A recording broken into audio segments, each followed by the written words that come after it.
3 नवंबर की सुबह रूस ने बड़ी गलती की। यूक्रेनी ड्रोन ने काला सागर में गैस उत्पादन प्लेटफार्मों पर एक रूसी रडार सिस्टम पर हमला किया और उसे नुकसान पहुंचाया है। उसकी विशेष कमांडो फोर्स कुख्यात एस्पानियोला यूनिट को लगा कि उन्होंने काला सागर के बीचों बीच एक तैरता हुआ किला खोज लिया है। राष्ट्रपति जेलेंस्की ने पहले ही चेताया था कि यूक्रेनी जलक्षेत्र में रूसी संपत्ति सुरक्षित नहीं है। सेवा द्वारा प्रदान किए गए वीडियो में दिखाई देता है कि कम से कम एक और संभवतः 2 ड्रोन हमले एक प्लेटफॉर्म के जैकअप पैरों पर हुए हैं। यूक्रेन ने तुरंत और सटीक बदले से एक नई विनाशकारी सच्चाई साबित की। काला सागर में रूसी दबदबा अब खत्म हो गया है।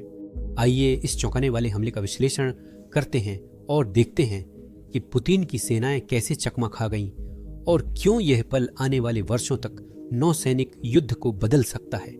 दिलचस्प बात यह है कि एक तकनीक ने इस हमले को संभव बनाया और यह इस युद्ध में क्रांति लाने का वादा करती है। मुझ पर भरोसा करें, यह वैसा नहीं है जैसा आप सोच रहे हैं। चलिए शुरुआत से जानते हैं कि असल में क्या हुआ था। 3 नवंबर की सुबह यूक्रेन ने सवाश रिग पर हमला किया। यह बोइको टावर्स का हिस्सा था, जो समुद्र में गैस रिग्स का समूह है, जिसे रूस ने 2014 में क्रीमिया के विलय के समय यूक्रेन से छीन लिया था। कई सालों तक वे औद्योगिक प्लेटफॉर्म लगे, लेकिन 2022 के आक्रमण के बाद रूस ने उन्हें सैन्य चौकियां बना दिया। वे रडार, सिग्नल इंटरसेप्टर और एंटी एयर डिफेंस से लैस निगरानी केंद्र बन गए थे।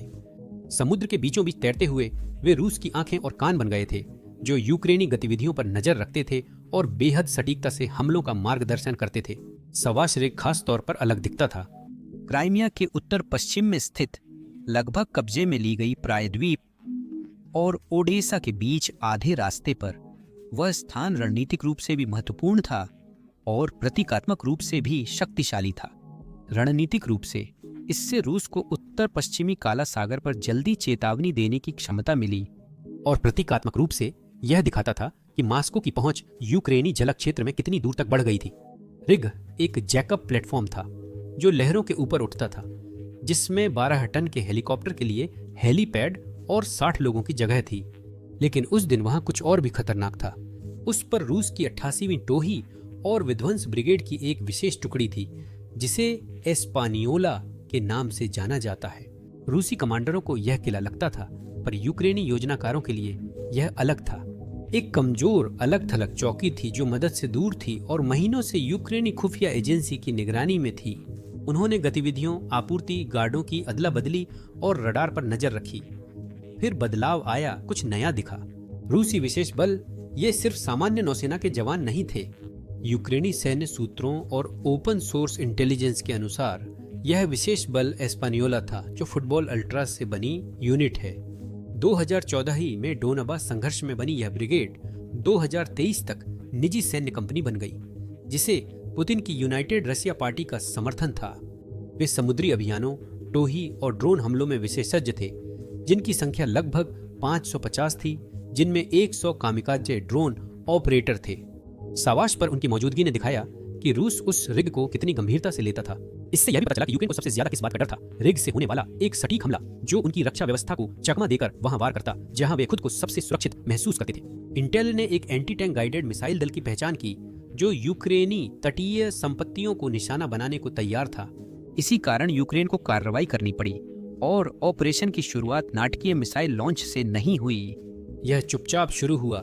रडार पर पानी के पास हल्की झलकियों के साथ इतनी छोटी की पहचानना मुश्किल था।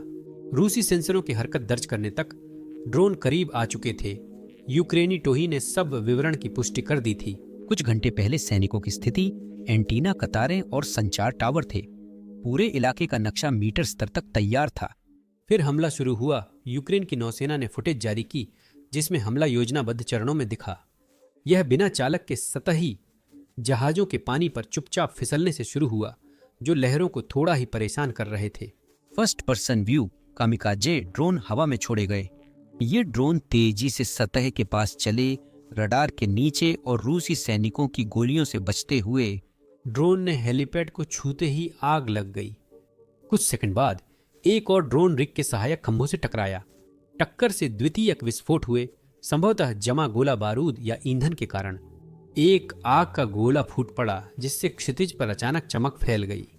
विस्फोट ने निचले डेक्स को चीर दिया, स्टील को मोड़ दिया और पूरी संरचना को हिला दिया। लपटें तेजी से उठीं, रिग के ढांचे और उपकरणों को घेर कर निगल गईं, रडार डिशें गर्मी में मरोड़ गईं। जैसे ही प्लेटफॉर्म झुकने लगा, धुआं ऊपर की ओर उठने लगा। उसका हेलीपैड आसमान की ओर झुकता हुआ लटक गया। नीचे लहरें मलबे से टकरा रही थीं, जो आधा डूबा और जल रहा था। सीधे कहें तो मिशन सफल रहा। इस युद्ध में उम्मीद के मुताबिक कीव का संदेश संतुलित और संक्षिप्त था। दुश्मन का टोही केंद्र डी तो बके के चिर निष्क्रिय किया गया। एलीट स्पेशल फोर्सेस यूनिट और एटीजीएम क्रू नष्ट हुए बिना धूमधाम या नाटक के। यह एक सोच समझकर की गई सर्जिकल ऑपरेशन थी, जिसका उद्देश्य रूस ही नहीं बल्कि युद्ध देख रहे सभी दर्शकों को संदेश देना था। मॉस्को की प्रतिक्रिया भी खास रही। पहले सरकारी मीडिया चुप रहा, फिर बात घुमा दी। रक्षा मंत्रालय ने दावा किया कि एक यूक्रेनी नाव को लैंसेट ड्रोन द्वारा गिरा दिया गया और पुराने फुटेज को फिर से दिखाकर इसे अपनी जीत के रूप में पेश किया। स्वतंत्र रूसी चैनलों ने एस्पानियोला सैनिकों के हताहतों की चर्चा की, लेकिन क्रेमलिन की चुप्पी किसी भी आधिकारिक खंडन से ज्यादा प्रभावी रही। कोई आंकड़े जारी नहीं किए गए, लेकिन हमले ने पूरे दस्ते को खत्म कर दिया। दर्जनों अल्ट्रा जो ऑपरेटर बन गए थे कुछ ही सेकंड में खत्म हो गए। रणनीतिक रूप से इसका प्रभाव बहुत गंभीर था। वह रिग रूसी इकाइयों को निगरानी डेटा भेज रही थी जो क्रीमिया की रक्षा कर रही थी। उसके नष्ट होने से शिपिंग मार्गों और तटीय रास्तों पर अंधा क्षेत्र बन गया, जिन्हें यूक्रेन फिर से खोलना चाहता था। सावाश के बाहर होने से रूसी एंटी टैंक मिसाइल दलों ने ऊंचाई खो दी, जिससे ओडेसा की रक्षा पर दबाव घट गया। रणनीतिक रूप से इसका प्रभाव और भी गहरा था। इस हमले ने काले सागर में रूस की अजेयता का भ्रम तोड़ा। जो कभी अदृश्य किला था, अब एक जलती जिम्मेदारी और चेतावनी की कहानी बन गया। इसने यह धारणा बदल दी कि रूस समुद्र पर सिर्फ दूरी और डर से ही दबदबा बना सकता है। प्रमुख एस्पानियोला यूनिट को लगा कि वे समुद्री तोड़फोड़ में अग्रणी हैं। वे गलत थे। यूक्रेन ने उन्हें असली तरीका दिखाया, और यह एक बार की बात नहीं थी। सावाश पर हमला 2022 के बाद से बोइको टावर्स पर चौथा दर्ज हमला था। हर एक ने मॉस्को की पकड़ को थोड़ा थोड़ा कमजोर किया। यह यूक्रेनी रणनीति का हिस्सा था। रूसी ठिकानों की पहचान, अलगाव और खत्म करना, जो मॉस्को की समुद्री सीमा से बाहर तक पहुंच बढ़ाते हैं। हर नष्ट रडार, जला डिपो, डूबा जहाज रूस के नियंत्रण की भावना को कमजोर करता गया। यूक्रेनी योजनाकारों ने इसे बदलाव नहीं बल्कि विकास कहा। उनका देश अब समुद्री सीमाओं की रक्षा से आगे बढ़कर नौसैनिक युद्ध के नियमों को फिर से परिभाषित करने लगा था। संदेश स्पष्ट था। काला सागर अब सबसे तेज सीखने वाले का है, सबसे बड़े बेड़े का नहीं हो। इस साल उस सीखने वाले ने कुछ जीत हासिल की है। ओपन सोर्स आंकड़ों के मुताबिक 2022 से यूक्रेन के ड्रोन ने 30 से ज्यादा रूसी जहाजों को डुबोया या नुकसान पहुंचाया, जिससे बेड़ा नोवोरोसियस्क जाना पड़ा। फिर भी एक सवाल अब भी बना हुआ है, यूक्रेन ने यह कैसे कर दिखाया? सावाश रिग लगभग 40 किलोमीटर दूर समुद्र में विवादित जल क्षेत्र में गहराई में स्थित था। कोई भी पारंपरिक मिसाइल सिस्टम वहां तक नहीं पहुंच सकता था। बिना रूसी रडार को सक्रिय किए, इंटरसेप्टर भेजे बिना और तनाव बढ़ने का जोखिम उठाए बिना। यह किस्मत का तीर नहीं था, यह कुछ और था। इस शो का सितारा था सी ड्रोन, जो बिना चालक के सतही पोत हैं।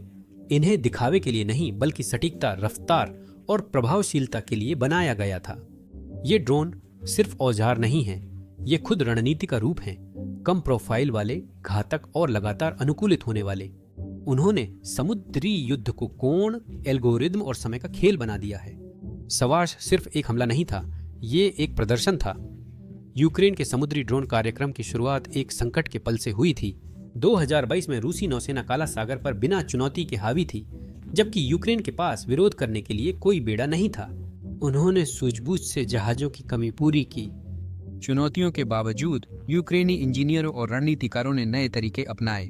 शुरुआती प्रोटोटाइप साधारण थे, जिनमें नावें, जेट स्की और छोटे जहाज विस्फोटक ले जाने के लिए तैयार किए गए। वे धीमे और खुले थे, पर काम करते थे। हर सफल हमला नई रणनीति दिखाता, असफलता सबक बनती। हर बदलाव के साथ डिजाइन बेहतर हुए। 2023 में यूक्रेन का समुद्री ड्रोन गेम काफी उन्नत था। जो चीजें त्वरित सुधार और युद्ध क्षेत्र की तरकीबों के रूप में शुरू हुई थीं, वे अब कुछ चिकनी, स्मार्ट और घातक बन गई थीं। उस साल 2 तरह के ड्रोन पानी में उतारे गए, मैगुरा V5 और सी बेबी। दोनों ही तेज, GPS से निर्देशित और रूसी रक्षा प्रणाली को चकमा देने के लिए बनाए गए थे, लेकिन उनकी ताकतें अलग अलग थीं। मैगुरा भी 5 बहुप्रयोजी था। यूक्रेन की सैन्य खुफिया एजेंसी द्वारा डिजाइन किया गया। यह 55 मीटर लंबा, 15 मीटर चौड़ा था। यह पानी में सतह से सिर्फ आधा मीटर ऊपर चलता था, जिससे रडार इसे मुश्किल से पकड़ पाता था। पूरी तरह से लोड होने पर इसका वजन लगभग 11 टन था।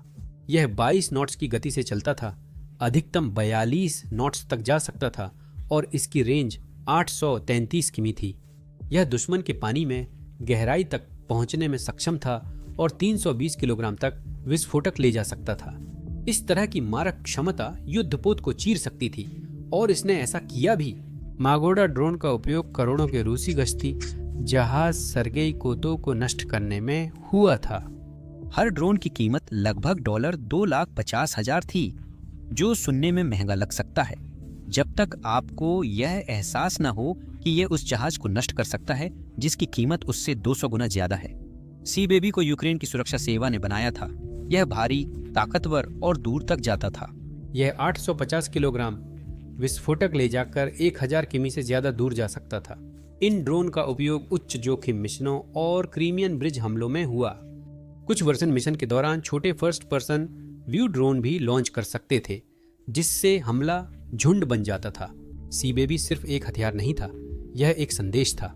इससे पता चला कि यूक्रेन की तकनीक और स्मार्ट डिजाइन ने पुराने सैन्य सोच को पछाड़ दिया है। मगोदा और सीबेबी ने काले सागर में नियम बदल दिए। उन्होंने दिखाया कि स्मार्ट रणनीति से चलने वाली छोटी मशीनें अपनी क्षमता से ज्यादा असर डाल सकती हैं। यूक्रेन ने सिर्फ ड्रोन ही सिर्फ ड्रोन ही नहीं बनाए, उसने युद्ध का एक नया तरीका बनाया। हर साल सुधार होता गया और जब 2025 आया तब तक यूक्रेनी इंजीनियरों ने तात्कालिकता को एक परिपक्व हथियार कार्यक्रम में बदल दिया था। मूल रूप से सब कुछ बेहतर हो गया था, जिसमें सी बेबी भी शामिल था। इसकी रेंज 1500 किलोमीटर तक पहुंच गई थी। पेलोड बढ़कर 2000 किलोग्राम हो गया, जिससे यह सेवास्तोपोल पर हमला करने वाला लंबी दूरी का दैत्य बन गया। लेकिन सवास और प्रेशा ने एक हाइब्रिड सेटअप में मगुरा V5S पर निर्भर किया। एक मदर ड्रोन रक्षा प्रणाली को चकमा देने के लिए फर्स्ट पर्सन व्यू कामिकाजे ड्रोनों का झुंड छोड़ती है और फिर खुद आत्मघाती हमला करती है। हाल ही के फुटेज में दिखा है कि समुद्री ड्रोन अंदर आते हैं और डिकॉय के लिए हवाई स्काउट्स छोड़ते हैं। फिर आता है आखिरी हमला। ये मशीनें भूतों की तरह काम करती हैं।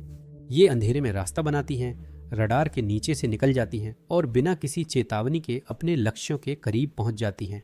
हाल का रिग पर हमला भी ऐसे ही समन्वित हमले का परिणाम था। मशीनें एक साथ मिलकर ऐसे मिशन को अंजाम देती हैं जिसे इंसानी दल के लिए अत्यधिक जोखिम के बिना पूरा करना असंभव होता। इन ड्रोन का अस्तित्व ही अपने आप में बहुत बड़ी बात है। एक सिंगल सी ड्रोन युद्धपोत से काफी सस्ता है, फिर भी यह अहम इंफ्रास्ट्रक्चर, सैनिकों और नौसेना संपत्ति के लिए खतरा हो सकता है। यह रूसी नौसेना को अपनी रक्षा रणनीति फिर से सोचने पर मजबूर करता है। फॉरवर्ड बेस अब सुरक्षित महसूस नहीं करते और सप्लाई काफिले या तो देर से पहुंचते हैं या उनका रास्ता बदल दिया जाता है। युद्धपोत आमतौर पर नोवोरोसियस्क की सुरक्षा के बिना बाहर नहीं निकलते। लॉजिस्टिक दबाव के अलावा एक गहरा मनोवैज्ञानिक असर भी है। एक बेड़ा जो कभी आत्मविश्वास से चलता था अब हिचकिचा रहा है, अनजाने खतरों से परेशान है। नियम बदलने की भी कीमत चुकानी होती है। यूक्रेन के समुद्री ड्रोन ने रूस की कमजोरी उजागर की और उस अपमान ने प्रतिक्रिया मांगी। मॉस्को पूरे 5 दिनों तक चुप रहा, इतना समय कि धुआं बैठ जाए और वीडियो फुटेज फैल जाए। फिर 8 नवंबर की रात को वह चुप्पी टूटी। इसके बाद जो हुआ वह अब तक के युद्ध का सबसे बड़ा ड्रोन और मिसाइल हमला था। यूक्रेन के आसमान में 450 से ज्यादा ड्रोन और 45 मिसाइलें थीं जो पावर प्लांट्स, सबस्टेशनों व गैस लाइनों को निशाना बना रही थीं। रूस शब्दों से जवाब नहीं दे रहा था, वह अंधेरे से जवाब दे रहा था। सूरज निकलने तक लाखों यूक्रेनी घर अंधेरे में थे, पानी पंप नहीं हो पाया और अस्पताल बैकअप जनरेटर पर चले। झापोरिजिया में छर्रों ने एक अपार्टमेंट बिल्डिंग को नुकसान पहुंचाया, जिसमें 15 लोगों की मौत और दर्जनों घायल हुए। 5 बच्चे भी शामिल थे। सर्दी पहले आ गई और रूस ने इसे और तकलीफदेह बना दिया। यूक्रेन की नौसेना ने कहा, अगली सुबह रूस ने बिजली ग्रिड पर हमला किया क्योंकि यूक्रेन ने अभी अभी काला सागर में उनकी आंखों पर पट्टी बांध दी थी। उनका रिग गिराओ, वे तुम्हारा सर्दियों का नेटवर्क गिरा देंगे। इस जंग का नया हिसाब यही है कि एक रिग के बदले आधे देश की बिजली चली जाती है। यूक्रेन 2.5 लाख में ड्रोन से निगरानी केंद्र नष्ट करता है। रूस करोड़ों की मिसाइलें चलाकर ठंड से बाकी काम की उम्मीद करता है। एक पक्ष लगातार सीख रहा है, दूसरा बस वार करता जा रहा है। लेकिन एक बात साफ है, काला सागर में रूस की पकड़ कमजोर हो रही है और यूक्रेन इसका लाभ उठा रहा है। रिग पर हमला कोई अकेली घटना नहीं थी, यह एक बड़े अभियान का हिस्सा था, एक लंबे और सोच समझकर किए गए बदलाव की प्रक्रिया। जिसमें कभी रूसी ताकत का दबदबा था, उस जगह को अब यूक्रेनी नवाचार, दृढ़ता और विषम युद्ध का परीक्षण स्थल बनाया जा रहा है। 2022 में काला सागर रूस का खेल का मैदान था। उनका बेड़ा स्वतंत्र रूप से काम करता था, क्रीमिया से मिसाइल दागता, यूक्रेनी बंदरगाहों की नाकाबंदी करता और अंतर्राष्ट्रीय समुदाय को चुनौती देता था। सेवास्तोपोल एक तैरता किला था, नौसैनिक प्रभुत्व का प्रतीक। कई महीनों तक यूक्रेन की अपनी समुद्री सीमा तक पहुंच एक सपना ही बनी रही। फिर एक मोड़ आया। एक सुबह रूसी अजेयता का भ्रम टूट गया। यूक्रेन ने सटीकता के साथ एक नेपच्यून मिसाइल दागी और मॉस्कवा, रूस का प्रमुख युद्धपोत, लहरों के नीचे डूब गया, जिसमें 40 नाविक भी साथ चले गए। मॉस्कवा के नुकसान के बाद यूक्रेन ने बिल्कुल भी हिचकिचाहट नहीं दिखाई। उसने छोटे, फुर्तीले, मानव रहित सिस्टम की ओर अपनी बदलाव की गति और तेज कर दी। समुद्री ड्रोन, तटीय तोपखाना और सटीक मिसाइलें अब लड़ाई की गति तय करने लगी हैं। इन उपकरणों ने खतरे का माहौल बनाया, जिससे रूसी जहाजों को मजबूत ठिकानों में छुपना पड़ा। कभी रूसी रसद से भरे बंदरगाह अब सतर्कता के क्षेत्र हैं। आपूर्ति मार्ग बदले, अभियानों में देरी और ठिकाने मजबूत हुए, लेकिन हर बदलाव की कीमत चुकानी पड़ी। हर बार पूर्व की ओर, नोवोरोसियस्क की तरफ या आजोव सागर के और भीतर जाने से वह इलाका और सिमटता गया जहां रूस सुरक्षित रूप से अपनी ताकत दिखा सकता था। यह बदलाव केवल उपकरणों से नहीं, बल्कि साहसी सोच और लगातार प्रयोगों से आया। यूक्रेनी हमलों ने, चाहे वो क्रीमियन ब्रिज पर हो, ईंधन डिपो पर या समुद्र के प्लेटफार्मों पर, एक नई नीति को उजागर किया। कोई भी लक्ष्य इतना दूर, इतना सुरक्षित या इतना प्रतीकात्मक नहीं है कि उस पर हमला न किया जा सके। यहाँ तक कि एस्पानियोला जैसी विशिष्ट इकाइयां, जिन्हें कभी अजेय समझा जाता था, अब उन प्रणालियों के खतरे में हैं जिन्हें वे हमेशा पहचान या रोक नहीं पाती। ब्रिगेड की नौसैनिक टुकड़ी, जो 2025 की गर्मियों में चुस्सोफ याद पर हमलों से अभी अभी लौटी थी, ने सोचा था कि सवाश एक सुरक्षित पुनर्नियोजन है, लेकिन ऐसा नहीं था। रणनीतिक रूप से इसका बड़ा प्रभाव है। रूस की समुद्री प्रभुत्व की क्षमता टूट गई है। अब उसकी जमीन पर अभियानों को समर्थन, व्यापार मार्ग नियंत्रण और नाकेबंदी मजबूत करने की क्षमता सीमित है। यूक्रेन का विवादित समुद्री मार्गों पर नियंत्रण उसके अनाज निर्यात को फिर से उसी स्तर पर शुरू करने की अनुमति देता है। 2024 से 2025 तक यूक्रेन ने 294 मिलियन टन मक्का और 185 मिलियन टन गेहूं भेजे, जो तीसरा सबसे बड़ा रिकॉर्ड है। रोमानियाई और बुल्गारियाई जलक्षेत्र के पास एक रूसी रोकथाम से सुरक्षित गलियारे से अब यूक्रेनी एस्कॉर्ट के तहत वाणिज्यिक शिपिंग चल रही है, जिसमें 1000 से अधिक जहाजों को मंजूरी मिली है। इस गलियारे के फिर शुरू होते ही कहानी बदल गई है। अब समुद्र केवल रूसी ताकत का गलियारा नहीं है, यह अब एक विवादित, अस्थिर और अप्रत्याशित क्षेत्र बन गया है। रणनीतिक और मनोवैज्ञानिक स्तरों से आगे काला सागर वैश्विक भू राजनीति का मंच बन गया है। नाटो हर गतिविधि पर नजर रखता है। तुर्की जलडमरू मध्य नियंत्रित करता है। दुनिया देख रही है कि एक छोटा, कम हथियारों वाला देश रचनात्मकता और सटीकता से महाशक्ति को चुनौती दे रहा है। यूक्रेन की सफलता सिर्फ सैन्य नहीं, बल्कि प्रतीकात्मक भी है। यह दर्शाता है कि बुद्धिमत्ता, अनुकूलनशीलता और तकनीकी नवाचार ताकत को निष्क्रिय कर सकते हैं। यह उन सभी देशों के लिए चेतावनी है जो मानते हैं कि केवल आकार ही नियंत्रण की गारंटी देता है। अमेरिकी नौसेना के 2025 के बजट में अब काला सागर के सबक से प्रेरित ड्रोन झुंडों के लिए $12 अरब निर्धारित किए गए हैं। अब चीन भी कैरियर किलर वेरिएंट्स पेश कर रहा है। ये प्रभाव वैश्विक हैं। जैसे जैसे युद्ध बढ़ रहा है, समुद्र अब रूसी नियंत्रण में नहीं रहा, वह बदल चुका है। यह नए तरीकों के लिए एक परीक्षण स्थल बन गया है, मानव रहित प्रणालियों के लिए एक प्रूविंग ग्राउंड बन गया है और कई मायनों में यूक्रेन के लिए एक विजयशाला बन गया है। हर सफल हमला, चाहे वह किसी रिग पर हो, युद्धपोत पर हो या लॉजिस्टिक्स हब पर, मॉस्को के लिए एक सीधी लेकिन विनाशकारी सच्चाई को और मजबूत करता है। काला सागर अब उनके बस में नहीं है। रिग, हमला, समुद्र, ड्रोन और बड़े अभियान अलग अलग नहीं, बल्कि एक बड़ी लहर का हिस्सा हैं जिसमें प्रतिरोध, अनुकूलन और रणनीतिक संतुलन है। यूक्रेन ने काला सागर को रूस के लिए असुरक्षित बना दिया है। हालांकि वह अब भी खतरनाक है, लेकिन कई सालों में पहली बार यह शांत नहीं है। यूक्रेन ने यह सुनिश्चित किया है। देखने के लिए धन्यवाद।